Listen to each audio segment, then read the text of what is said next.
കൂടുതൽ വാർത്തകളും വീഡിയോകളും കാണാൻ ഈ ചാനൽ സബ്സ്ക്രൈബ് ചെയ്യുക. കൂടെ ബെൽ ബട്ടൺ അമർത്തുക. Please subscribe our channel. നമസ്കാരം. എല്ലാ മാന്യ പ്രേക്ഷകർക്കും ഈ എപ്പിസോഡിലേക്ക് എൻ്റെ വിനീതമായ സ്വാഗതം.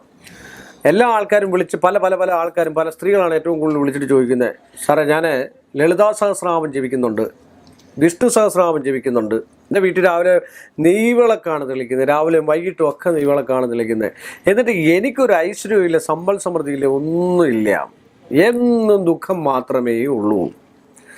അതെന്തുകൊണ്ടാണെന്ന് ചോദിക്കാറ്. നമ്മളൊരു കാര്യം ചോദിക്കുക. നിങ്ങൾ ഭഗവത്ഗീതയിലെ 17-ാമത്തെ അധ്യായത്തിൽ ഭഗവാൻ ശ്രീകൃഷ്ണൻ പറയുന്നൊരു വാക്കുണ്ട്. നമ്മൾ എന്തിനെ ചിന്തിച്ചിരിക്കുന്നു പറഞ്ഞു കൊടുക്കുന്നതായിട്ടുള്ള വാക്ക്. നിങ്ങൾ ഭഗവത്ഗീതയിലെ 17-ാമത്തെ അധ്യായം എടുത്ത് വെച്ച് വായിച്ചു കഴിഞ്ഞാൽ ഭഗവാൻ കൃഷ്ണനാണ് പറഞ്ഞു കൊടുക്കുന്നത്. കൃഷ്ണൻ പറഞ്ഞു കൊടുക്കുന്നതായിട്ടുള്ള സംഭവമാണ്. ഭഗവാൻ കൃഷ്ണൻ പറഞ്ഞ ഏതെങ്കിലും ഒരു കാര്യം ചിന്തിച്ച് നമ്മൾ ഇറങ്ങിയാൽ ആ ഒരു ചിന്താഗതിയിൽ മാത്രമല്ലാതെ മനസ്സ് വ്യതിചലിക്കുമ്പോഴാണ് നമുക്ക് ഈ ദോഷവും ദുരിതങ്ങളൊക്കെ ഉണ്ടാകുന്നത്. ഇപ്പം നമ്മൾ തന്നെ പറയാം, നിങ്ങൾ തന്നെ ഇപ്പോൾ ഗുരുവായൂർ അമ്പലത്തിൽ പോവുക, അല്ലെ കൊടുങ്ങല്ലൂർ അമ്പലത്തിൽ പോവുക, ചോറ്റാനിക്കര അമ്പലത്തിൽ പോവുക, മൂകാംബി അമ്പലത്തിൽ പോവുക, ശബരിമല അമ്പലത്തിൽ പോവുക. അവിടെ ചെന്നിട്ട് എന്താ പ്രാർത്ഥിക്കുക? ഒരാൾ അങ്ങോട്ട് ചെന്ന് കഴിഞ്ഞാൽ എനിക്കൊരൊറ്റ പ്രാർത്ഥനയേ ഉള്ളൂ, അല്ലെ ഒറ്റ കാര്യമേ ഉള്ളൂ സാധിച്ചെടുക്കാൻ.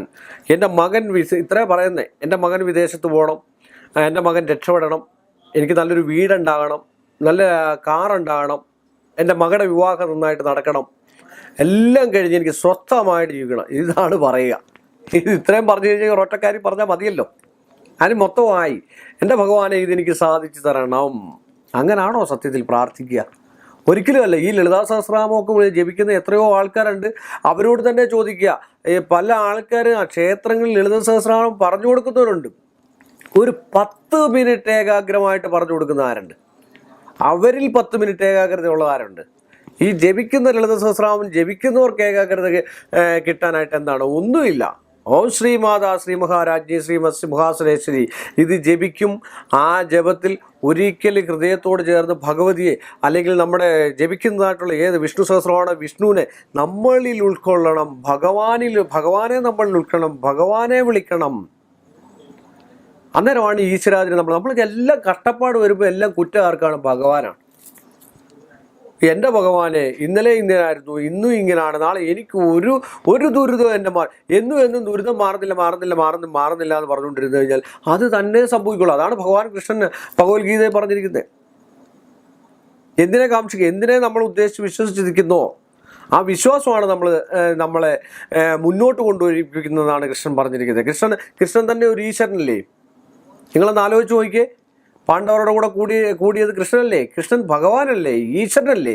എന്നിട്ട് പാണ്ഡവർക്ക് പോലും 12 വർഷം മാറി താമസിക്കേണ്ടതായിട്ടുള്ളൊരവസ്ഥ വന്നു. എന്തുകൊണ്ട്? ഭഗവാൻ കൃഷ്ണനായതുകൊണ്ട് അവരുടെ ആ ദുരിതത്തെ, ആ 12 വർഷത്തെ ദുരിതത്തെ മാറ്റി കൊടുത്തോ? പക്ഷേ കണ്ണിക്കൊള്ളാനുള്ളത് പിരിയത്ത് കൊണ്ട് ഭഗവാൻ മാറ്റി കൊടുത്തു. അതെന്തുകൊണ്ട്? ഭഗവാൻ അടുത്ത് നിൽക്കുന്നത് കൊണ്ട്, ഭഗവാൻ കൂടെ നിൽക്കുന്നത് കൊണ്ട്, ഭഗവാനെ എപ്പോഴും കാണുന്നത് കൊണ്ട്. അതൊക്കെ നമ്മൾ കഥകളൊക്കെ പറഞ്ഞിട്ടുള്ള ദുര്യോധനാണെങ്കിലും എന്താ പറയുന്നത്, ഭഗവാന്റെ കാൽക്കീഴിൽ ചെന്നിരിക്കുകയും തലക്കീഴിൽ ചെന്നിരിക്കുകയും അത് ഭഗവാൻ ബുദ്ധിപൂർവ്വം ചെയ്തിട്ട് പോലും അവർക്ക് മറ്റു കാര്യങ്ങളിലൊക്കെ യുദ്ധത്തിന് പുറപ്പെടേണ്ടതായിട്ട് വന്നു. പക്ഷെ വിജയം വന്നു കഴിഞ്ഞപ്പോൾ ഈ 5 പേര് ഭഗവാന്റേതായിട്ടുള്ള നിൽക്കുന്നതായിട്ടുള്ള 5 പേരാണ് രക്ഷപ്പെട്ടെ, പാണ്ഡവന്മാരാണ് രക്ഷപ്പെട്ടെ. കൗരവർ മൊത്തം മരിക്കുകയായിരുന്നു. അവസാനം കൃഷ്ണന് ശാപവും കിട്ടി, ഇല്ലേ? അപ്പോൾ ഭഗവാൻ കൂടെ ഉണ്ടെങ്കിലും നമ്മുടേതായിട്ടുള്ള ദുഃഖങ്ങളെയും ദുരിതങ്ങളെയും മാറണമെങ്കിൽ നമ്മൾ അമ്പലത്തിൽ ചെന്നിട്ട് ഇങ്ങനെ അങ്ങ് പ്രാർത്ഥിച്ചിട്ട് കാര്യമില്ല. ലളിതാ സഹസ്രനാമം ചുമ്മാ എൻ്റെ അടുക്ക് വന്നിട്ടും പൂജ ചെയ്തിട്ട് പറയുന്ന 3 ദിവസം കൊണ്ട് ശരിയാവുമോ സാറേ? പക്ഷെ അവരുടെ ദുഃഖം കൊണ്ടായിരിക്കും നമ്മളോട് ചോദിക്കുന്നത്. എൻ്റെ കാര്യങ്ങളെല്ലാം 3 ദിവസം കൊണ്ട് തീരുമോ?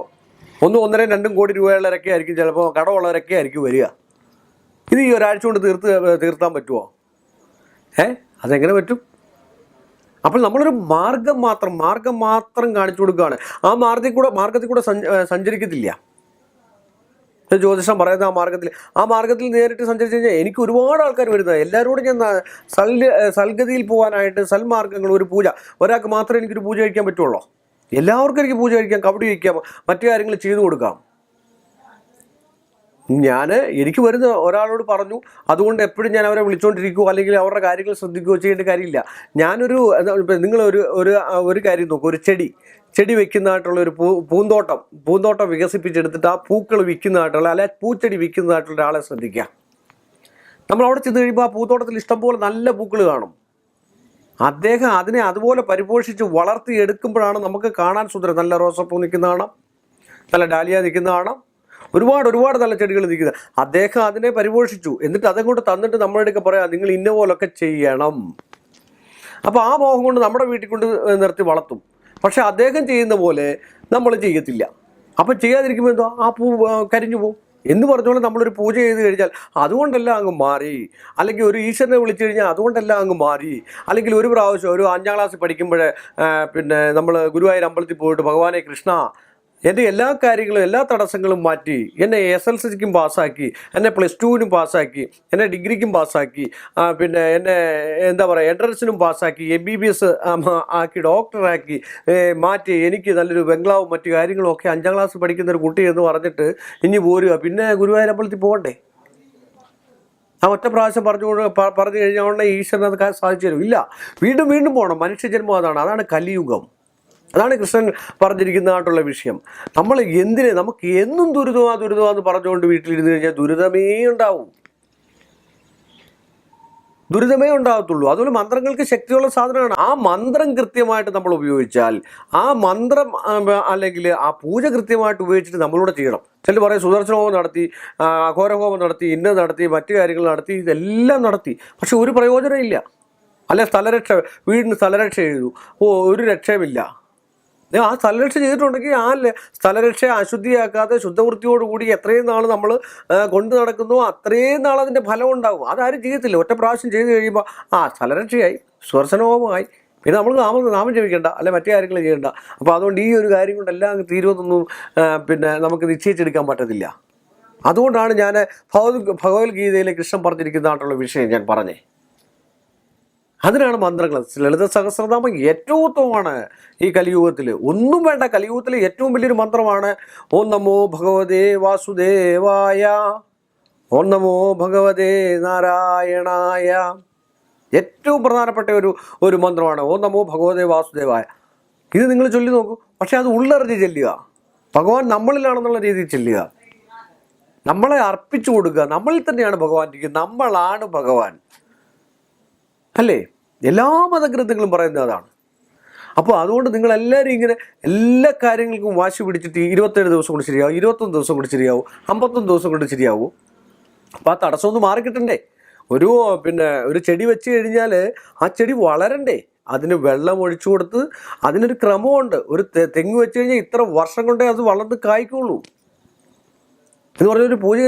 അത്രയും വർഷം ചുമ്മാ അവിടെ വെച്ചിട്ട് വെള്ളം ഒഴിക്കാതെ മറ്റു കാര്യങ്ങൾ ഒഴിക്കാതെ പോന്നാൽ മതിയോ? ഒരിക്കലും പറ്റില്ല. അപ്പോൾ നമ്മൾക്കൊരു പൂജ കഴിപ്പിച്ച് കഴിഞ്ഞാൽ, ഒരു കാര്യങ്ങൾ ചെയ്ത് കഴിഞ്ഞാൽ, ഒരു പ്രാവശ്യം പോയിട്ട് അതിന് കാര്യമില്ല, അതിന് തത്തുല്യമായ രീതിയിൽ അതിനെ കൊണ്ടുപോകണം. നമ്മളുടെ പുതിയ വാഹനം മേടിക്കുന്നു, വെറുതെ വീട്ടിൽ വെച്ചുകൊണ്ടിരുന്ന ഒരു കാര്യമില്ല. ആ വാഹനം അവിടെ ഇരുന്നോട്ടെന്ന് പറഞ്ഞത് അത് വല്ലപ്പോഴും തുടച്ച് വൃത്തിയാക്കിയെങ്കിലൊക്കെ അത് വൃത്തിയാവുള്ളൂ. എന്തിനാണ് നമ്മൾ വാഹനമൊക്കെ എല്ലാ ദിവസവും കഴിവെടുക്കുകയൊക്കെ ചെയ്യുന്നത്? അത് നമ്മൾ പല്ല് തേക്കുന്നുണ്ട്, അത് നിത്യമായിട്ട് രാവിലെ എണീക്കുമ്പോൾ ഓട്ടോമാറ്റിക്കലി നമുക്ക് തോന്നും പല്ല് തേക്കണമെന്നില്ലേ? അല്ലെ പിന്നെ ഒരു ദിവസം മാത്രം പല്ല് തേച്ചാൽ പോരെ? പിന്നെ പല്ല് തേക്കേണ്ട കാര്യമില്ലല്ലോ. അപ്പോൾ ഓട്ടോമാറ്റിക്കലി നമുക്ക് ചിന്തിക്കും നിത്യമായിട്ടുള്ള കർമ്മങ്ങൾ. നിത്യാഭ്യാസി ആന എടുക്കും. അപ്പോൾ നിത്യമായിട്ട് നമുക്ക് തോന്നും രാവിലെ എണീറ്റ് കഴിഞ്ഞ് കഴിഞ്ഞാൽ ഫ്രഷ് ആകണമെന്ന് നമുക്ക് തോന്നും. എന്ന് പറഞ്ഞ പോലെ ഈശ്വരനാമജപത്തിനും അതുപോലുള്ള ഒരു എന്താ പറയുക മാനസിക സ്വസ്ഥത നമ്മൾ കണ്ടുപിടിക്കണം. നമുക്ക് വരുന്നത് എന്താണെന്ന് ചോദിച്ചാൽ, നമുക്ക് കഷ്ടകാലം വരുമ്പോൾ മൊത്തം ആർക്കാണ് കുറ്റം? നമ്മുടെ സാമാന്യനുള്ള എല്ലാ മനുഷ്യരുടെ ഒരു ചിന്തയാണ്, കഷ്ടകാലം വരുമ്പോൾ മൊത്തവും നമുക്ക് ഈശ്വരനെ കുറ്റം പറയും. ഞാൻ ഇത്രയും നാൾ ഈശ്വരനെ വിളിച്ചിട്ട് എൻ്റെ മോനെ ഗൾഫിൽ പോയില്ല, എൻ്റെ മോക്ക് കല്യാണം ആയിട്ടില്ല, എൻ്റെ മോൻ രക്ഷപ്പെടുന്നില്ല, എനിക്കൊരു വീടായിട്ടില്ല, എനിക്കൊരു വാഹനം കിട്ടിയിട്ടില്ല, അപ്പുറത്തെ വീട്ടിലെ അവരാണെങ്കിൽ ഇതൊന്നും ചെയ്യുന്നില്ല. അവർ ചെയ്യുന്നുണ്ടോ ഇല്ലയോ നിങ്ങൾക്ക് അറിയാൻ പറ്റുമോ? വൈദ്യം, ജ്യോതിഷം, മാന്ത്രികം എല്ലാം നമ്മൾ രഹസ്യമായിട്ടാണ് ചെയ്യുക. അതാണ് മാന്ത്രികം ചെയ്യുന്നത് രഹസ്യമായിട്ടായിരിക്കണം, ഔഷധം കഴിക്കുന്നത് രഹസ്യമായിട്ടായിരിക്കണം. പഴയ കാലത്ത് ഒരു എണ്ണ കാച്ചുവാണെങ്കിൽ പോലും, അല്ലെങ്കിൽ എന്തെങ്കിലും ഒരു സാധനം വെക്കുവാണെങ്കിൽ പോലും അതിൻ്റെ അടുത്ത് അടുപ്പിക്കത്തില്ല. നല്ലൊരു ആഹാര പദാർത്ഥം വെച്ച് കഴിഞ്ഞാൽ അഗ്നിക്കിരയാക്കും. ഒരു ലേശം എടുത്ത് അഗ്നിക്ക് കൊടുത്തതിന് ശേഷം നമ്മൾ ഉപയോഗിക്കത്തുള്ളൂ, അല്ലേ? അതൊക്കെ എന്ന് പറഞ്ഞാൽ ഇപ്പോൾ അത് കഴിച്ചിട്ട് വയറ് ചീത്തയായി പോയി കഴിഞ്ഞാൽ ഡോക്ടറെ എടുക്കാൻ പോയാൽ പറ്റത്തില്ല. ഡോക്ടർ അവസാനം കൈ വളർത്തും. നിങ്ങൾ അമ്പലത്തിലോ എവിടെയെങ്കിലും പോയതിന് ശേഷം നിങ്ങൾ എന്തെങ്കിലും ഒന്ന് ഓതിയിടാൻ പറയും. ഇത് പ്രപഞ്ചത്തിലൊരു ശക്തി ഉണ്ടെന്നുള്ള സത്യം. ആ ശക്തിയെ നമ്മൾ ഉൾക്കൊള്ളാൻ വേണം. അല്ലാതെ നമ്മൾ കഷ്ടത വരുമ്പോൾ മാത്രം ഭഗവാനെ കുറ്റപ്പെടുത്തരുത്. പല ആൾക്കാരും ഉണ്ട്. അല്ലെങ്കിൽ ഒരു പൂജ ചെയ്ത് കഴിഞ്ഞതിന് ശേഷം ഈ കഷ്ടതകൾ കൊണ്ടാണ് ഒരു ജ്യോത്സ്യനെടുക്കലോ അല്ലെങ്കിൽ പിന്നെ ഒരു പരിഹാരം കാണാനായിട്ട് എത്തുന്നത് അല്ലേ. ആ കഷ്ടതയെ ഒരു ജ്യോത്സ്യൻ എന്താ ചെയ്യുന്നത്? ആ കഷ്ടത മറിച്ച് കടന്നതിന് ശേഷം ഞാനിപ്പോൾ ഒരു കാര്യം, നിങ്ങൾക്ക് ഒരു കണ്ടകശനി, ഏഴരശനി ഒക്കെ ഉള്ളപ്പോഴാണ് നിങ്ങൾ എൻ്റെ അടുക്കൽ വരിക. ദോഷമുള്ളപ്പോഴേ നിങ്ങൾ എൻ്റെ അടുക്കൽ വരുള്ളൂ. എന്നുവെച്ചാൽ സംപ്രേര്യമാണേന അവശ്യ ശരീരി പ്രസഖ്യമാനേന ശുഭാശുഭേന. ഒന്നേ ഒരു സംപ്രേരണ കൊണ്ട് വരാം. സംപ്രേരണ കൊണ്ട് ഇന്നടുത്തൊരു ജ്യോത്സ്യനുണ്ട്, കുഴപ്പമൊന്നുമില്ല, പോയി നോക്കാം. അങ്ങനെ കലേഷ് കുമാറിൻ്റെ അടുക്കൽ വരുന്ന ആൾക്കാരുണ്ട്. അവശ്യ ശരീരം, മനസ്സ് ശരീരമൊക്കെ ആവശ്യമായി കഴിയുമ്പോൾ എൻ്റെ അടുക്കൽ വരും. പ്രസഖ്യമാനേന ശുഭാശുഭാന, പ്രസഖ്യത കൊണ്ട് എൻ്റെ അടുക്കൽ വരുന്ന ആൾക്കാരുണ്ട്.